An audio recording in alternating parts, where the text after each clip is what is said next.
everyone. This is Eric Miller. Thank you for joining to listen, to watch Revival Cry today. I'm really excited for you to join in today as my wife, Casey Miller, was just recently interviewed by Dr. Michael Brown on his radio program called In the Line of Fire. My wife, Casey, recently wrote a book, and it's called Homeschooling Through High School for Success. If you're listening or watching this, you could go to our website at www.revivalcry.org and you can order the book there. If you're a homeschooling mom or a homeschooler, I would really encourage you to get her book and listen today to the interview that she does with Dr. Michael Brown. Again, thank you for listening. We love you. God bless you. See you soon. So what can a homeschooling missionary mom teach us today? It's time for The Line of Fire with your host, biblical scholar and cultural commentator, Dr. Michael Brown. Your voice for moral sanity and spiritual clarity. Call 866-34-TRUTH to get on The Line of Fire. And now, here's your host, Dr. Michael Brown. Friends, we are going to have a really edifying, eye-opening, helpful conversation. Tell you about a great new resource. Talk to one of our missionary moms and get some insights for everybody raising kids, everybody into homeschooling, everyone who cares about educating kids in a godly way.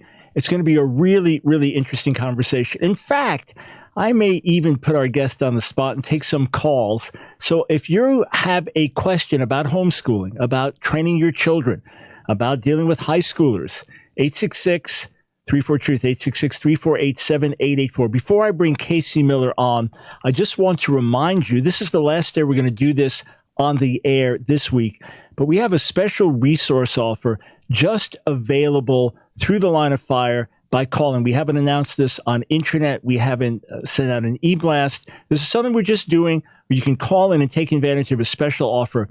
My brand new book, The Political Seduction of the Church, which apparently is really hitting home. Did a big live stream with thousands watching live last night. And the gentleman hosting it said, you articulated what I have been thinking and feeling. And I was concerned. I felt at times like I was the only one. That's what people are saying reading this book. It's that eye-opening. The Political Seduction of the Church, together with my book, How Saved Are We?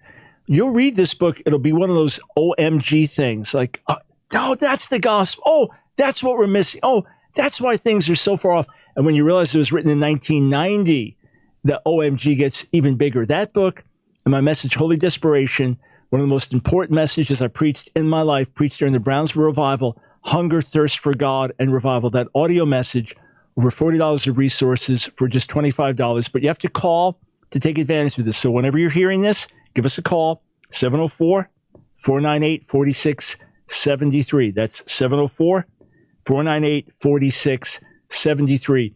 If our phone lines are busy, someone will get right back to you, 704-498-4673.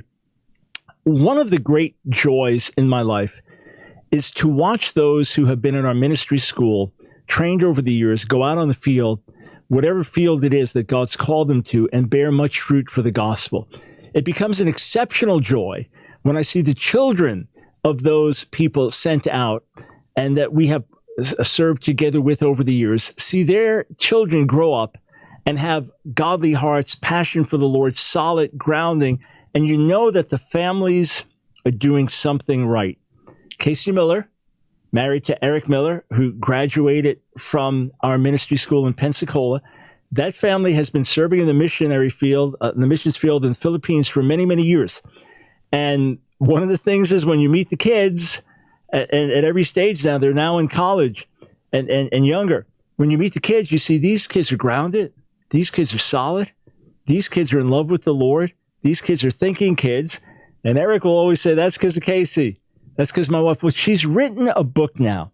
Casey Miller, Casey, Homeschooling Through High School for Success from the Perspective of a Missionary Family. Let me tell you the title again. Homeschooling Through High School for Success from the Perspective of a Missionary Family. You can get it on Amazon in e-form or hardcover or paperback. So We're going to talk about this book and about this family. Casey, welcome to the Line of Fire. Thanks for joining us today. It's so good to be with you. All right. Now, you are in a van with your family, right? You're going to be flying to Italy and then from there to the Philippines. Is that right? Actually, we're going to Italy and then back again for the conference in October, the Fire International Conference, because that's where Sierra will be commissioned as a missionary to Japan. All right. And after that, we'll go together to all right. the Philippines. So one of your daughters, I remember when Eric took her on a missions trip to Japan years ago when she was much younger. Now she is ready to go on the mission field to Japan. Now, Casey, you yourself were a Jewish believer. When did you come to faith? I came to the Lord at the Brownsville Revival is when I really gave my life to the Lord in surrender. And I wasn't really raised with the Jewish beliefs or anything like that. I just went through a searching time through the Jewish beliefs to come to a place with Jesus. But ultimately at the Brownsville Revival is where we surrendered our lives to Jesus. Right. So Eric has shared on this broadcast how God transformed him. How long have you been in the Philippines? In January, it will be 20 years. Now, we've been stateside now for about 2.5 years because of the lockdowns and haven't been able to go back. But a total of 20 years, we've been missionaries. Right. So your kids were virtually raised on the mission field for the great bulk of their lives. And you've been a homeschooler. Who taught you how to homeschool? Jesus. Actually, I had no background. In fact, I remember being in teacher college. I actually have a teaching degree. And I remember a class where they talked to us about those people, those crazy people that would do this. And I never imagined that homeschooling would be on the trajectory for me because I thought those were those crazy people, Amazing. And that's how higher education often looked at it for some years until they started to see the success. Now, I remember on a recent trip sitting with your family and I was talking to one of your sons. Maybe you'll remember the exact age he was, but he had read my book, Our Hands Are Stained with Blood, and had these very serious, profound questions to ask me. And I'm thinking, wow, I'm expecting to be sitting across the table from an adult talking like this. Do you remember how old he was when we sat and talked? Oh, I think you're talking about David, and that must have been like 5 years ago. He's probably 9, maybe 10. Yeah, it was a few years back. And I remember thinking, wow, he's read the book. He's having these serious conversations. And again, your husband, Eric, said, that's because of Casey. So what are the keys? What do you put in your book, Homeschooling Through High School for Success? What have you learned? So basically, the book for me was just a journey that we've gone through that I felt like there were so many times I got to a dead end and I didn't know where to turn. And of course, Jesus always gives us answers in those times. But I felt like that he told me to share the tips that he'd given me throughout the years. A lot of trial and error, a lot of crying, a lot of reaching out to other moms. But many times it was moms who hadn't been through the missionary aspect of it. So I felt like that was something. There were no books and no resources for those of us who didn't have libraries and things like that you would have in America. We didn't have homeschool leagues and anything like that. All so right. I also put a lot of that in the book as well to help those of us overseas who don't have the American dream right in front of us. Right. And there are plenty of missionary families all around the world. So they have the challenge of being missionaries in a foreign country. Then added to that, the challenges of not having the normal educational resources that we'd have at our fingertips in America. Again, the book, Casey Miller, Homeschooling Through High School for Success, from the perspective of a missionary family. Let's just talk broadly, generically, beyond missions. What are some of the key things that you have found as a mom in terms of teaching and training your kids? Obviously, Eric's been involved the whole time, but I haven't read the book, but I've seen your family. That I've watched. I've seen their fruit. I've seen their hearts. Their seriousness about the Lord. Their love for the Lord. They're being grounded in God, passionate for Jesus, putting these things together, having a good head on their shoulders. What are some of the keys that you've learned? Well, Dr. Brown, I think it really is much more basic than we make it. Every day, no matter what we do, whatever the struggle is that we face, we always pray about it and we seek the word of God. What does God say about it? Everything down to you're having a struggle with your brother or sister and you're fighting. And my kids will tell you to this day, they're actually sitting in the van. And I'm telling you, they could say this verse, peacemakers who sow in peace will raise a harvest of righteousness. just reacting to every situation with what God says instead of my opinion or my own ideas or what I've even been trained when I was a kid. We try to respond with the Word of God and pray over every situation. It really is that simple. And sometimes I think we complicate it and try to be so perfect. And we're just not, but God is, and He knows the answer to all these things. So if you just have a number of key scriptural principles to go back to, let's get you your bearings again. Then from there, bring everything back to God. Now, Casey, how many kids do you and Eric have? We have 5. And they're range in ages? So Sierra's the eldest, she's 24, and Hannah's the youngest, and she's 11. So I'm thinking about, I believe, I'm remembering back to having a talk about schooling and future and things like that, and Sierra was maybe 2. So 24, extraordinary. So when you have integrated spiritual with natural, it's overwhelming for a lot of people. You've got a teaching degree, but it seems overwhelming in terms of how to teach everything and juggle, and you got all the kids and some in school and class, and isn't it overwhelming? Isn't it incredibly hard to juggle all this?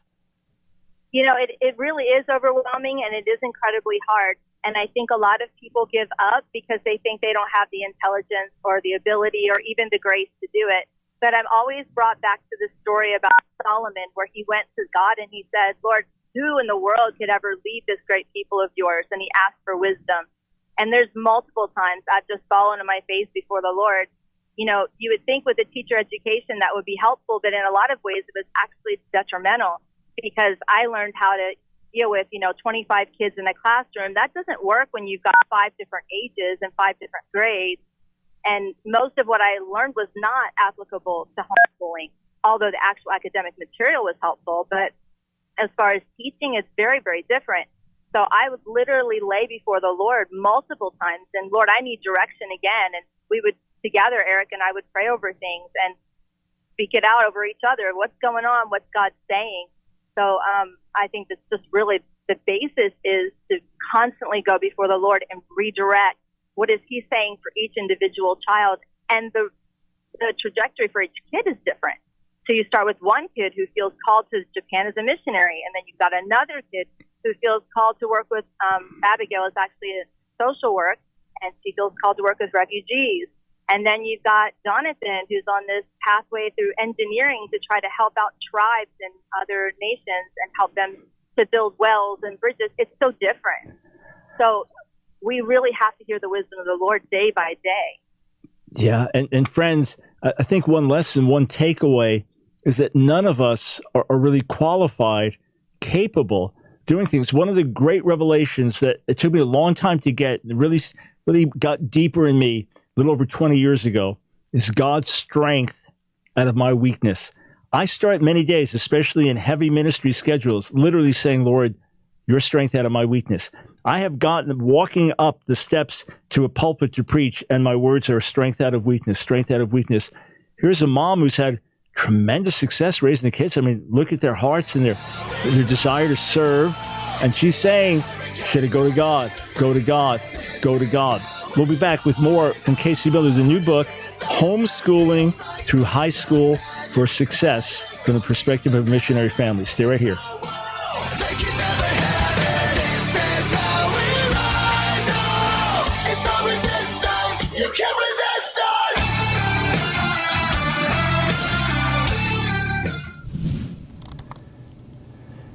It's plainly written in Hebrews, the 11th chapter and the 6th verse, that without faith, it is impossible to please God.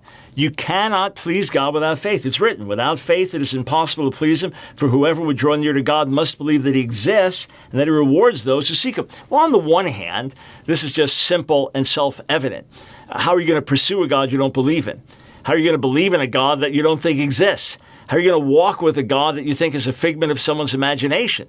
So on the self-evident level, without faith, it's impossible to please God. But there's something much deeper here. God wants us to really know him. God wants us to really lean on him. And in order to do that, because he, the invisible God, created that which is invisible, because we must look to him who is invisible. We must see the unseen. We must do that through the eye of faith. But faith is not imagination. Faith is not creating something out of thin air. Faith is not making believe a God exists. No, faith is taking hold of the highest reality. Faith is saying, I believe God. We see the evidence of him in our own lives. We see the evidence of him in Scripture. We see the evidence of him in creation. And then we encounter him in a direct way, and he leads us and guides us and speaks to us. So in order to please him, we have to trust him. You can't love him. You can't know him. You can't develop a relationship with him without trusting him. So we put our trust in God, not in some imaginary being, but in the creator of the universe and our Redeemer. And as we do, and as we seek him earnestly and diligently, we watch him work and move and touch lives and change lives. And we see the reality of faith. Faith is taking hold of the highest reality, God himself, and putting our trust in him. It's The Line of Fire with your host, Dr. Michael Brown. Get on The Line of Fire by calling 866-34-TRUTH. Here again is Dr. Michael Brown. Thanks, friends, for joining us on The Line of Fire as I speak with our missionary colleague, Casey Miller. She and her husband, Eric, are dear to us here in our ministry. We've watched them serve the Lord sacrificially in many ways around the world, being based in the Philippines, and their hearts continue to burn bright. They are product of the Brownsboro revival, radically touched and changed there, then went through our ministry school. And God's hand is on them. People say, what's the long-term fruit? How long does that stuff last? There's a lot of emotionalism. No. People were genuinely touched and changed. Casey's written a book, Homeschooling Through High School for Success, from the perspective of a missionary family. Casey, what's different about molding and shaping a child that's 5 or 6 or 7, and then continuing to influence a child that's 16, 17, 18? You know, I think the earlier we start, the better, no doubt. But I also want to offer hope to families who feel like they started off wrong. In a lot of ways, you know, when we got saved, I was pregnant with Sierra at the Brownsville Revival when we got saved, we came to the Lord. And we didn't know how to start off. We made a lot of mistakes. And even going to the mission field, I would take back a lot of the ways that I acted or reacted. But the reality is when we lay things before the Lord, he's able to turn whatever the situation is into something good and something amazing. So I just want to put that hope out there, because as soon as I say the earlier you start, the better, someone's out there going, but my kid's 15 and I've messed up their life. But the Lord is about turning things around. He's about us laying it before him. Yeah. However, I feel like it also needs to be pointed out that the earlier we start teaching our kids how to walk with Jesus, how to hear his voice. My husband will tell the story a lot of times how he used to set Sierra down and just have her learn how to be quiet. And she was real full of energy. As you know, she's a cross-country runner. Yep. And she was just always been full of energy. But he had to teach her how to silence herself, and he'd start off with 10 seconds or something, and then he'd set a timer and be like, yay, you did it. And then 5 minutes, working her way up. And she waits before the Lord now. She's learned to do that.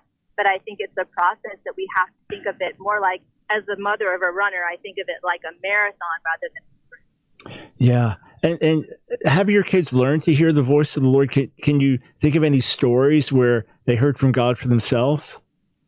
Oh, absolutely. So Sierra is headed to Miyazaki in Japan. That's the city she's going to. When she chose to go to Regent University, which she's now a graduate of, she has an English degree to teach in Japan. So when she chose that university, it was the one place that didn't give any full tuition scholarships. And we had no plan B because we were on the mission field. Everything we would get in would go right back out. So we were like, there's so many other places here where you can get better scholarships. But she heard from God, so we didn't want to fight with her about it. So we're like, Lord, you got to do something here. So as we're going through that whole process, we find out that Virginia Beach, where Regent University is what's called a sister city to Miyazaki, Japan. Mm. And there's actually a garden there in Virginia Beach that's dedicated to Miyazaki, Japan. It was established in the very month that she was conceived, like literally 9 months before she was born. So it's all these crazy signs that the Lord was just showing her along the pathway that we had to back up sometimes and say, rather than telling you what to do, we're just going to let you hear from God and then support that. And as we watched her go through that whole process, she started to want to go to Japan when she was 14. Mm-hmm. And it's been 10 years, and she's had her face like flint. And now she has a job as a elementary school teacher, and she starts in May of 2023. And everything is falling into place, and it's just been an amazing journey. It brings tears to my eyes here, and I cannot wait for next month when we get to commission her and send her out.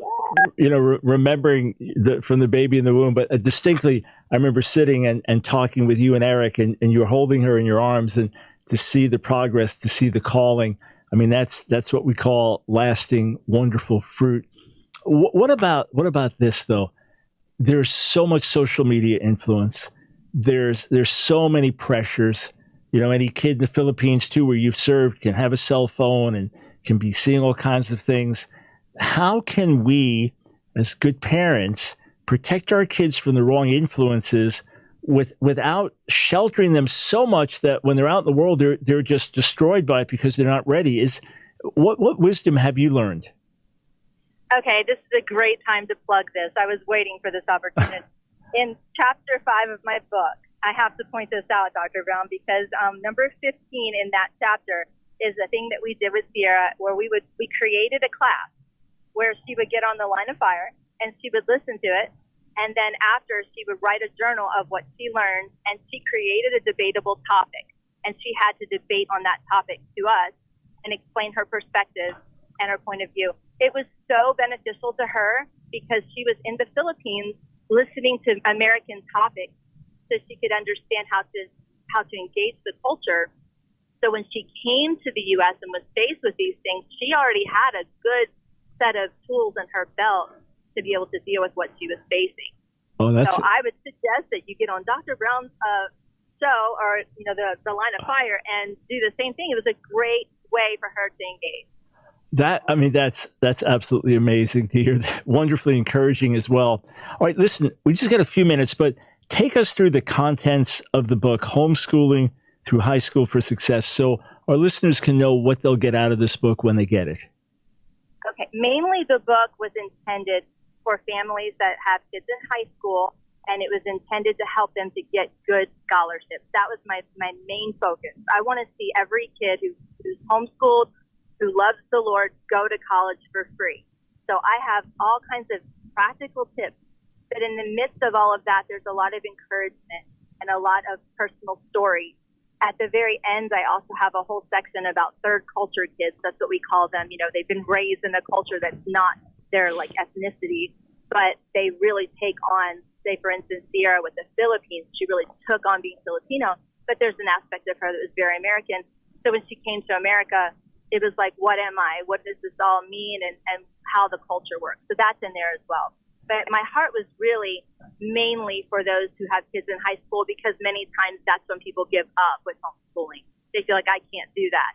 And this is to equip them in that area. Excellent. So friends, Casey Miller, Homeschooling Through High School for Success, from the perspective of a missionary family. When I was getting ready for the show, Casey, I thought to myself, okay, I haven't read the book, and obviously I'm not a homeschooling mom, but the subject is of interest because we know so many homeschooling families for so many years, and how it became a normal thing when it was just out there fringe originally. But I was thinking what Paul wrote to the Corinthians in 2 Corinthians, and he said, look, you are our letter. And people want to find out about Paul, they look at the Corinthians, and that's a letter in terms of his ministry. So I've seen the letter of your lives, of you and Eric, loving the Lord, loving each other, loving your kids, and now seeing your kids grow up. And when I see things posted, in Sierra running and then first going to Regent, now graduating and all this, there's a deep, deep satisfaction that I get. So I can't imagine the joy that you have of pouring in and seeing the fruit. And think of this. So many parents neglect pouring into their kids. Now, some do their very, very best, and the kids go through a period of rebellion. I understand that can happen. But sometimes our kids go through rough times because we didn't make a sufficient investment. And then as the years go on, it's so emotionally draining. It's so difficult to go through. So plant good seeds now. It will make life much better in the years ahead. Hey, Casey, any last word of encouragement, especially to homeschoolers who are listening, especially to homeschooling moms? Any last word of encouragement? Yeah, I just want to say that, whatever it is that you feel that you're weak in, whatever you feel like you can't do, that's the very qualifying factor, is when we feel like we can't do it. There's not a single person I can point to in the scriptures who actually was successful in God and they thought they could do it. I mean, we've got Moses, I can't do it. And the one who thought he could, Joseph, had to be taken through a humility pill to get there. So I think just realizing that we're weak and that we don't have the ability is the key to becoming like Solomon. God, I need your wisdom. So, and I want to say this before we get off, Dr. Brown, I want to thank you from our family. They're all behind me and they're saying they say the same thing. Thank you for investing in our lives. Thank you for what you do. Our family benefits from that. Even at the Light the Fire conference, we took our 3 younger children and every single one was just blasted with just the power of God. After your message, they were so encouraged. Oh, wonderful. Well, we are in this together. We are family, and all of you, make sure the kids know this bring great joy to my heart. God bless. Can't wait to see you back in the Charlotte area next month. Travel safely. Thank you. All right. Bye-bye. Casey Miller, what a joy to talk to her. And I hope that encourages you, stirs you as well.